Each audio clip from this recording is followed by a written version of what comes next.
Hello and welcome everyone. I'm Pete Denby, co-founder of HyperFinity, the decision intelligence platform for retail. This is To Affinity and Beyond, our podcast about all things retail and consumer, with a keen focus on decision intelligence, data science and AI. This time I'm delighted to be joined by Asheeka Hyde. Asheeka is a technology evangelist with a passion for how data and analytics can unlock business value.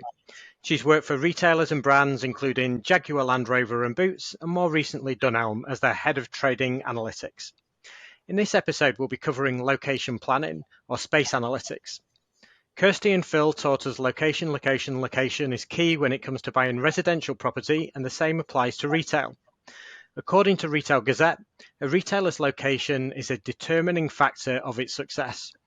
But it's not an easy decision. There's lots to consider when opening a store, from nearby competition and seasonality to customer demographics and area affluence. In a world where footfall is declining and retailers are fighting to stay front of mind, it's crucial to power location decisions using data and analytics. So Asheeka, welcome. How are you? Yeah, good, thank you. Happy to be here, Pete. Brilliant. Could you just start by giving us an overview of your career to date, including your current role and focused areas at Dunelm, please? Yeah, of course. So, as you said, I work as head of trading analytics at Dunelm. That role involves looking after commercial analytics. So that's working with the in-store and online trading teams to help do the right thing for our customers while maximizing business value. I also look after the store's operations analytics, which is probably most relevant to what we're talking about today. So it's all things space, whether that's the location, which I refer to as mega space, and then what actually happens within the four walls of a store, which is like the macro space, and then the actual products that sit in that space, so the micro space. And I also have a small data science team which services all of the areas of analytics within the organization.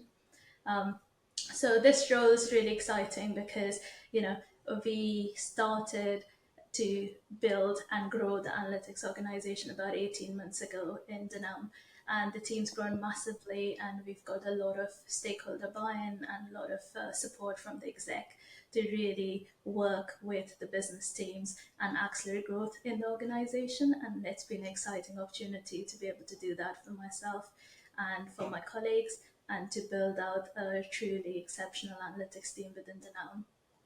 Okay, fun. Yeah. I was going to say, more personally, career-wise, as you said, I've worked in retail for a long time. So 12 years out of my 16 years, I've been in retail, and I started in space analytics. So it's still very close to my heart. So I'm really looking forward to talking about it a lot more with you. Okay, fantastic. And am I right in saying you started off at Capital One, so probably around risk analytics? Yes, so I started in, I started in Capital One, and the person I was supposed to work for was leaving. So I got put under a director for about 4 months who'd just come from the US. And he Okay. asked me to just compare the US and UK business for him. So I started everywhere, which was Yeah. very interesting. I learned a lot. And I think over the 2.5 years there, because it's already a digitally transformed organization, very data led, it was a really great place to start to build my understanding of analytics. I think what I started to realize was I liked the customer facing product development side a lot more than going into risk. Yeah. And so the switch to retail, and the reason I've been in retail for so long. Yeah, it's uncanny the amount of people who seem to have started with some exposure to risk analytics. The people who I established my business with, HyperFinity, my three, well, all four of us actually have had exposure to risk analytics at the start of our career. I think it was one of the kind of early pioneers in using data and analytics to to apply to business decision making. So it served quite a few of us very well, I think. It's amazing the amount of people I come across. Yeah, I agree. That makes a lot of sense. Yeah. Yeah. And then you had a spell at Boots as well, I believe, which must have been very interesting and quite exciting, having access to lots and lots of data through the Advantage card. Yeah, no, it was, and I think I thought I'd be going into work with the advantage card on the loyalty side, but Mm. and that's the role I'd applied for. But when the offer came through, it was for space analytics, and I didn't know anything about it, but the job title sounded really cool. So I went in for the interview to just learn more about it, and it was. From a maths background, operation research, it sounded like the most difficult optimization problem, and it just really intrigued me, and I've just never stopped being excited about it. So we were part of a very small team, five of us, doing it for the UK. And then Walgreens got involved with Boots, and we got to take this discipline across Mexico, Chile, Norway, Thailand, South Korea to the US finally. So it's an exciting period of learning to apply this across lots of different and very different countries, Yeah. and to really kind of hone the skill and understand that play between the art and the science of it. But yeah, that was a really interesting 8 years. Excellent. And then before Dunelm, I understand you worked at Jaguar Land Rover, and in particular, one of the highlights from looking at your LinkedIn profile is developing a analytics graduate program. So can you, which won an award, I believe, from Data IQ. So yeah, how did that come about? And yeah, what was special about that program? So I think yes. So I left Boots to go into Jaguar Land Rover, and I was told that in 6 weeks' time we were going to have a whole cohort of 14 graduates turn up, and it was like. And here's what the job advert said the role would be like, and none of it was actually in place. So I had 6 weeks to put together an entire development Oh program, wow. and so it was like 6 weeks of training, and so designing the training up front, so taking them through the whole, you know, um, I guess the growth thing of analytics, where you start with descriptive to diagnostic. So trying to plan 6 weeks of training that took them through that all the way to starting to get introduced to predictive, not much, but getting there, but also trying to get stakeholders involved at the beginning and end of the weeks, so that people actually have little projects that they're working on, and trying to get some group working going on, so that the 14 of them start to develop a really good, strong relationship amongst themselves, and Mm. have each other to lean in on when they come into the organization.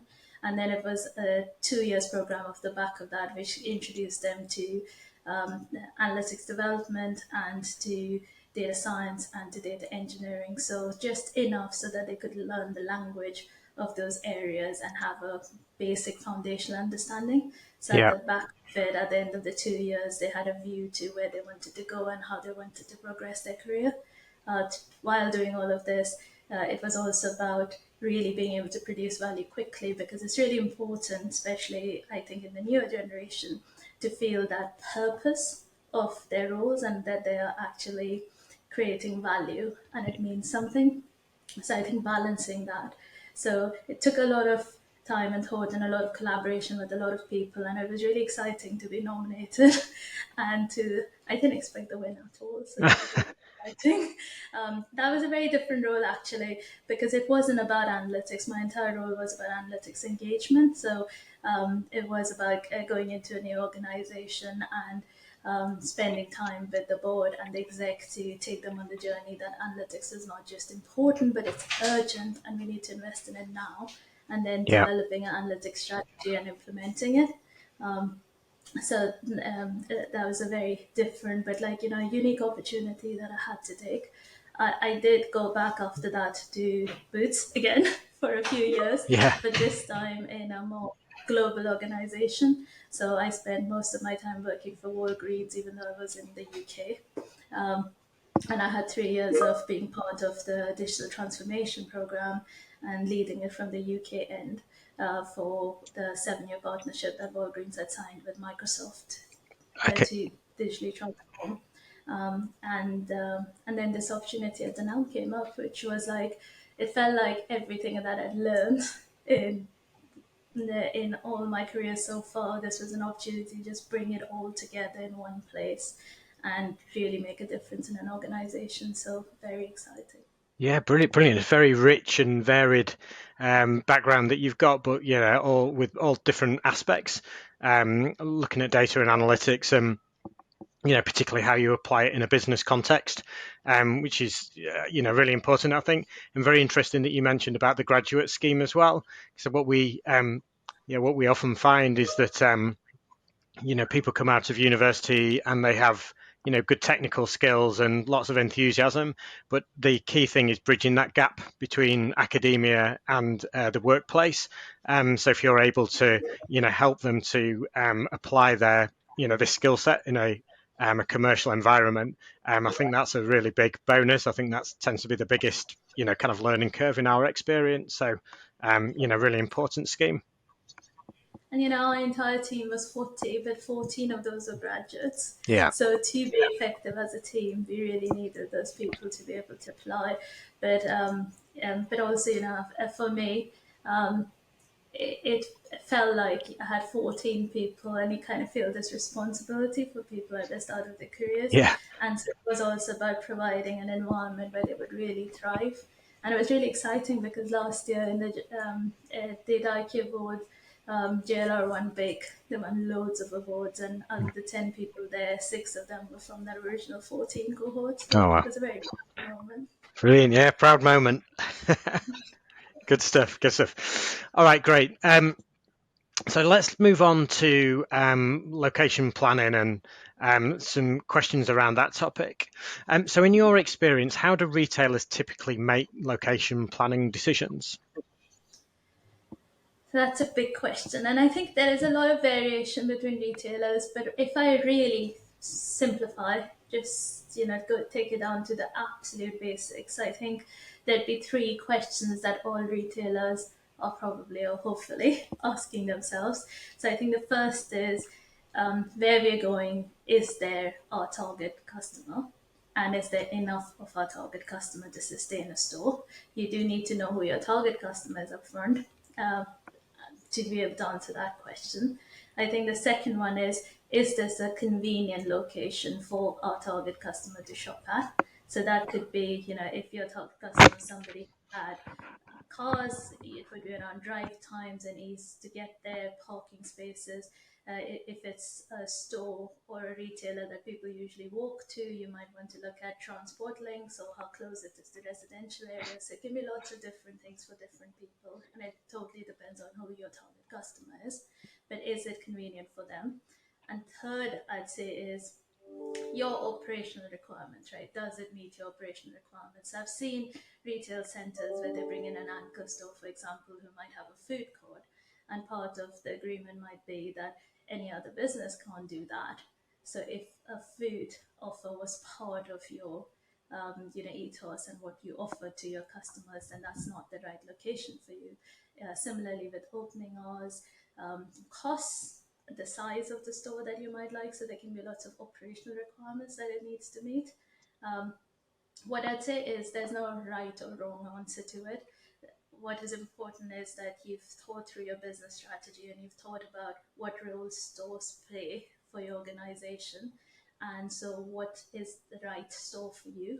And those answers then to those questions need to align with your stores. Um, I know I'm kind of feel like I'm slightly oversimplifying, but I think that's at the ethos of it, the core of it. Um, just to illustrate like how complicated it can get, how quickly. I remember like when I applied for the first role at Boots, my director, the question he asked me was, he said, if you're on a beach and you have a beach hut already at one end of the beach and you set up another hut, and the idea is that people will come to whichever's closer to them, where would you set up the hut? And he didn't tell me, what I was trying to maximize. So I was like, well, if I put it 2/3 of the way away, it's kind of better for most customers. But if I put it directly next to the hut, it might not be convenient for customers, but that's how I maximize my profit. So that's just two factors coming to play with this silly big hut, right? So it gets really complicated really quickly. And that is why understanding your business strategy and what roles stores play in that is the first step. Yeah, well, I think that's a fantastic way to look at it, actually, because I think clearly it's a very complex decision to make when you really get into the nuts and bolts of it. But the way you've described it is a really logical way to describe it from a business point of view and also from a customer's point of view as well, which is really important. I think, putting yourself in the shoes of the customer and why they might select a store to visit is a vital part of it, and surprisingly can be missed by some organizations. So I think it's a great way to look at it. How can data and analytics be used to impact decisions around where to locate a store? So I'd say, I'm a real believer in experts, and the people I've worked in with location planning have been really good at what they do. So when it comes to really obviously good and obviously bad decisions, they'll do it. Mm-hmm. And they'll know, and they'll do it really well. I think it's in the margins where we come into play, where the decisions are more marginal and the outcomes are not as obvious. And yes, you can find those positive opportunities, and that's exciting. But I think where analytics really pays for itself is to avoid those not so obvious, really poor decisions that could be catastrophic. Now, location decisions probably are really high on that list because, we're talking about 15-year leases, maybe if you're lucky, a break clause at 10 years. Then the investment in finding the colleagues there, fitting out the store. You've had an offer, you have some customers now. It's a really, really hard decision to unwind. So getting it right first time is really important. And I think that's where data and analytics really comes into its own. Yeah, absolutely. I think, again, a good way of looking at it, I think, we speak to some people outside of retail, they then ask why automation is not applied in lots and lots and lots of different areas of retail. And I think to your point about the kind of some decisions or the more obvious decisions, but people can make those. Part of the strength of a lot of retail organizations are the people that work there and have worked there for some time, and they understand the market and they understand various things. But yeah, I think it's around the margins where data and analytics can make a big difference. And we always say it's about empowering people to make a better decision. So not necessarily replacing a human being in the process, but how can you give them the insight that they need? Always a good question is if what are the 3 pieces of information that you'd love to make a great decision around? It could be the store to the location for your next store, or it could be another commercial decision. But I think, how can you arm people to make a great decision, particularly around the margins when they're not quite sure what the right answer is? Absolutely, and I always kind of say data analytics is just another tool, another way, and it's adding to your tools that you use for decision making already. Yeah. It's not replacing things, but it's a very good addition. And actually, I think it's one of the tools which allows you to delegate decision making with some confidence, and that's what kind of accelerates decision making in an organization, and that's really crucial. Um, um, to be able to accelerate decision making in organizations. So that's why it's an important tool, but it's not the only one. Yeah. Okay. And what kind of data might feed into making a decision around location planning? So it's one of these I used to joke about how, maybe you say everything but the kitchen sink when it comes to modeling, you might as well check in the kitchen sink as well. So back to those 3 questions, you do need to know about your customers, so demographic data, you need to know about your locations, so geospatial data, and you might want to know a little bit about your competitors and some of your operational constraints. But really, I think my advice generally is don't start with the data because it's so easy to get overwhelmed. So again, going back to the experts in the organization, it's usually quite a good idea generally across analytics to talk to the people who are making these decisions and ask them how they make the decisions and start collecting all these hypotheses of what people think is really important, because then you have a set of hypotheses and you can talk to other analysts as well, so experts in business and in analytics, and get together a really good list of hypotheses, and then you can test these. So you then find the data that allows you to test, so prove or disprove these hypotheses in time. And if there are gaps, because there can be in the data for lots of reasons, some data is really costly, some's just not available, some is available but not reliable. So if there are gaps, If you're making assumptions or you're making something like that, just make it really visible. So again, like over exaggerated example, but I'm saying if you're opening a greengrocer's and you kind of know that your tomato sales, if you can figure out how many tomatoes sell, you can kind of figure out how much um, uh, your whole grocer is selling. But that's because you know that onions sell about half as much as tomatoes, potatoes sell about a third as much. So you might have all these assumptions. Now, if you don't make that visible to people who are applying it, somebody might go somewhere else, look at the tomato sales, predict something, and expect the sales to be a certain amount. Now, what if it's an area where people don't eat root vegetables or anything that grows under the ground? But that might be a bit of an Indian culture thing, but there are people who don't Yeah. eat onions, garlic, things like that. So in that area, you get it wrong. Now, it doesn't mean that you shouldn't have created that model. That model did help you in most places. It just means that you should have made those assumptions really clear, visible, and kept them front of mind for people. So just because you don't have all the data doesn't mean you can't still build something really good. You just then need to be really careful in how it's used. Okay. Okay. Yeah. Good. And how does the location planning and store locations, how do they then impact some of the other commercial decisions that a retailer might make? So, for example, the product range that's offered in a store, or even the pricing used for companies. I know not all companies use differential pricing, but yeah, how does that work? How does location planning and some of the other kind of commercial decisions, how do they interplay? Yeah, so I know of organizations that use differential pricing. I haven't really worked into many that do Yeah. that. But yeah, so I'm going to assume that we've got the location right, more or less, because if we haven't, then we have a big problem and we might not be able to solve that with what happens inside Mhm. the store. But assuming that we've got the location right, for me, that's kind of where the magic really starts. That's where I start getting really excited because what you have is this really difficult optimization problem in a way. Because what you're trying to do is you're trying to personalize the store as much as possible to the customers that will shop that store. Now, you have a really good, deep understanding of who the customers are because you've done that work when you did your location analytics. But at the same time, you need to balance that with people being able to recognize your store as what it is and as the retailer you are. You can't do something too drastically different. You can make some bold choices, but there has to be a balance. You also need to make it such that people can go to different stores in different locations and still be able to shop your store. Yeah. So there has to be some kind of symmetry there. And you still need to meet your business value. So you have to balance the customer needs with your business needs. But it does impact everything, and I think it's not very dissimilar from when people talk about mass personalization online. You are trying to personalize your stores. You just have a bigger base of people you're trying to personalize to. I think my only watch out on that is because people talk a lot about affluence and ethnicity and things like that, which have an impact. But I'd say, yes, they do.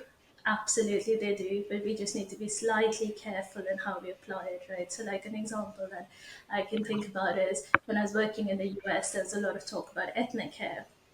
And everybody was talking about how, in certain stores, taking it out from hair care and making it look more different.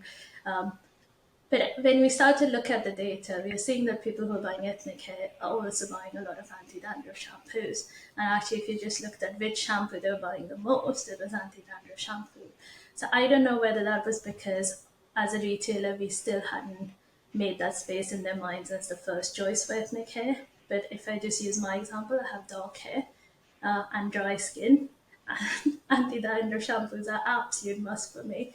I rotate through the other brands of shampoo, but I'll definitely use an anti-dandruff. So when you're thinking about ethnic hair care bill, should that have anti-dandruff shampoo in it to complete the offer? So when you start to personalize based on demographics, you just need to be very careful on how you do it. Otherwise, you might lose customers. So let the data lead you. Absolutely. And that's just made me think of another question, actually, in terms of how you analyze that kind of information.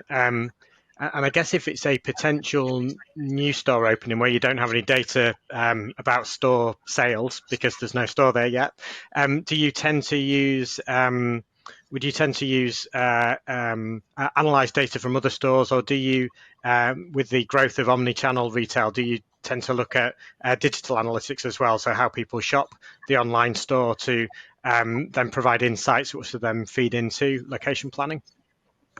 So yeah, so it's a mix of trying to look for a proxy Yeah, store. So you'd match on things like demographic and geospatial information rather than on sales or size of store, things like that, because your analytics can let you move the size of the store. yeah, Understanding online shopping behaviors and matching areas or regions or catchments on online behavior to try and see. That's another way of finding good proxy yeah, things. In an ideal world, if it wasn't a very expensive decision, you would have like a base average of all the stores that were similar, and that's where you'd start, and then you'd kind of change the space as you learn more about the store. But yeah, because basing it on one proxy store is quite hard, so you might find three or four average what's happening in those stores because it does get you closer. But if you don't always have the means to do that, then you try and kind of match to the closest proxy store okay. you can Yeah, that find. makes sense. Makes sense. And have you seen big shifts in the way that customers shop, kind of shop in an omni-channel way? So you can see it as a seamless journey now. So they might, they might look online at a retailer, and then they might go in store, and maybe they're expecting that to be very seamless in terms of the look and feel of it. Have you seen that kind of customer journey change a lot through the years? I think COVID's moved us forward like 10 years on that, hasn't it? Just forced everybody online. Mm. And apps became a must, and people have switched back to stores, of course, but there are also people who maybe would have never gone online who are now still using online where it's really convenient. I think it matters what kind of shopping you're doing. So if it's like a considered purchase, I can think of something like furniture, right? You might look at it online, and you might go into a few stores to look at the different furniture, sit on it because that Yeah. matters. A touch feel, then you might come back, you might do a little bit more research online, you might kind of narrow down your choices to a few retailers, you might go back out again. This time you might have conversations, see who's offering what kind of finance offers. So that can take like 90 days Mm. even. So that's definitely an omni-channel journey. In some other areas, it might be a case of actually a preference. Some people prefer stores, and you probably do a lot more impulse shopping if you're in a store, and you might buy more broadly. Online can be a bit more targeted. But yes, I don't think there are many people now who kind of see those as completely different shopping missions. And from everything we've seen and customer research come out of lots of organizations, they do say that people do expect you to know who they are and expect you to know irrespective of what channel they're using. There's very little tolerance for kind of getting that wrong. Yeah. So yeah, so all retailers do need to start looking at it as um, one customer and one journey, Yeah. irrespective of where the touch points might Yeah. be. Yeah. Absolutely. And from your own perspective, what do you see as a great customer experience when you go to visit a physical store? Um, so me personally, I quite like having, um, I guess, a clean shopping environment where I can kind of identify what I'm looking for. And this sounds a bit silly, but I am one of those people who doesn't use markers and signs to navigate. So, like, if I'm in a grocer, I'm kind of like, oh, there are the fridges, there's the milk bottles, the cheese must be somewhere nearby. Me too. I'm not actually looking at signs. So, it needs to be like there has to be that some familiarity and best Yeah. practice, which is common to that area of retailers.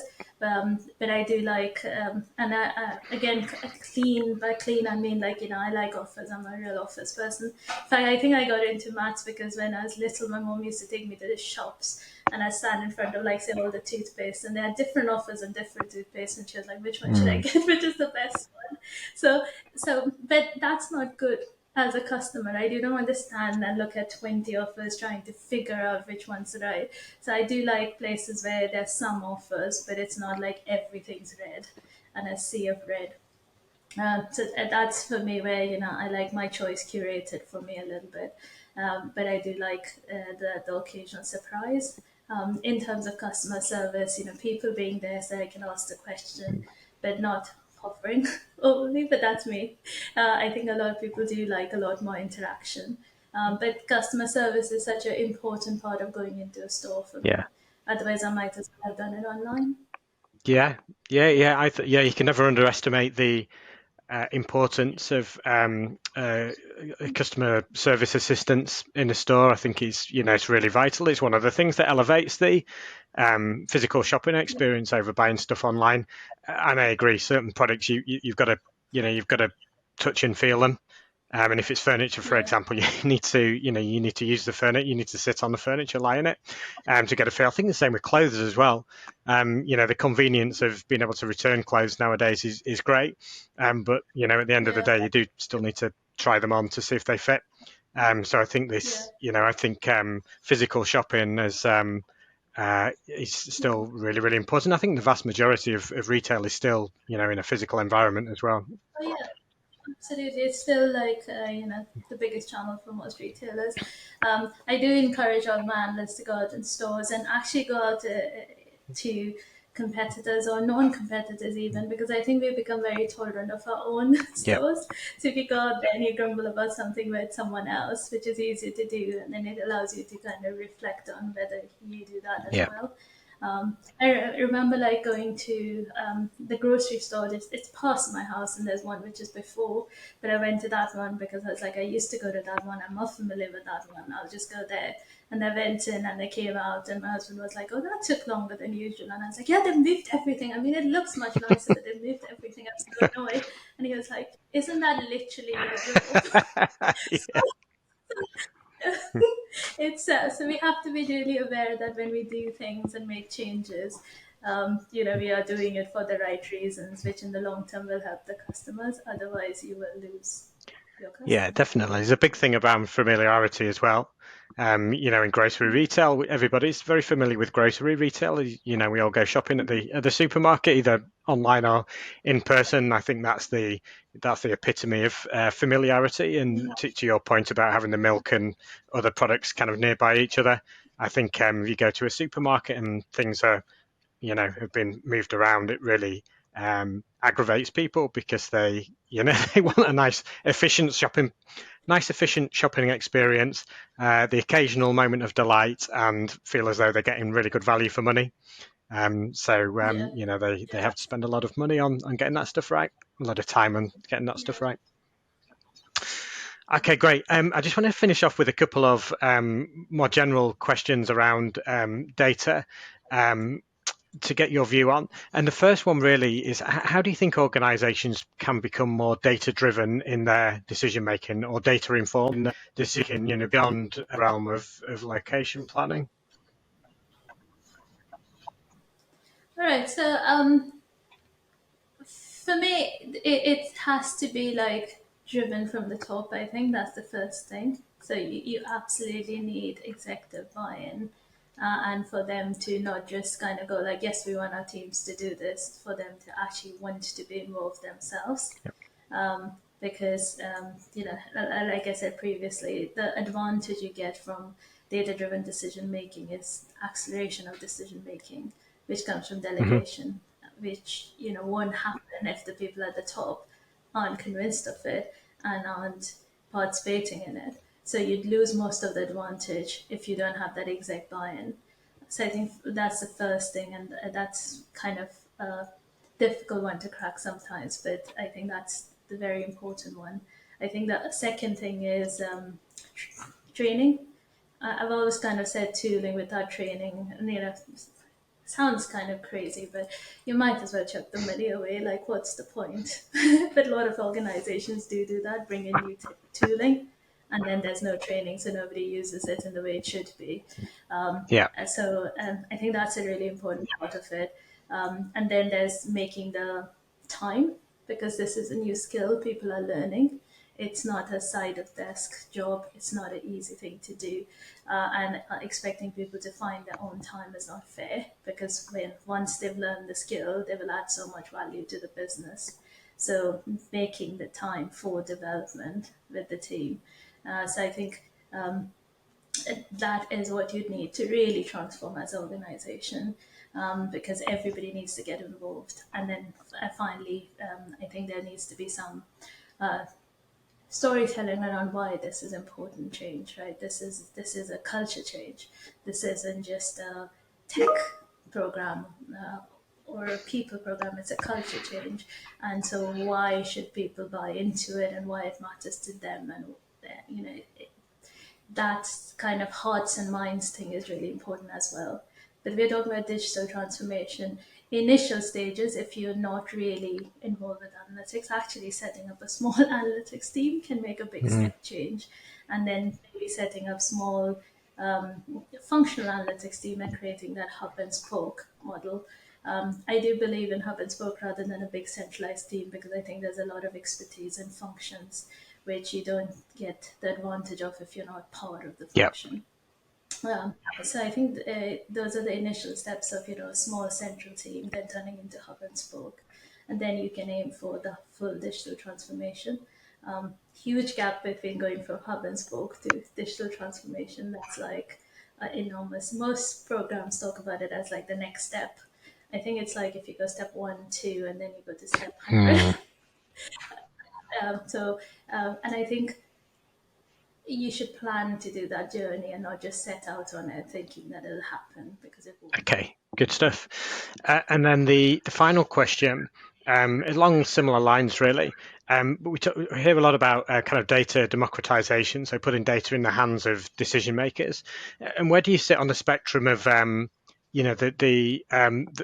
tools and the data that you put in the hands of decision makers? So, do you think it's feasible to have decision makers using analytics products, albeit not necessarily learning to code to use those products, or do you think it's more a case of them receiving information from an analytics team that just gives them the bits of information they need to make a great decision? Yeah, to what extent do you think those end decision makers should be interacting with analytics themselves? So I'll use my MBA learning and say it depends. That's like our favorite answer. But no, I think it's a mix of both. So you will have people who part of their job, 30% of their job is looking at data in every function. And with those guys with the right training, you can create what you might call citizen Yep. analysts. And those are guys who you would expect to be able to drill down into data and look at it.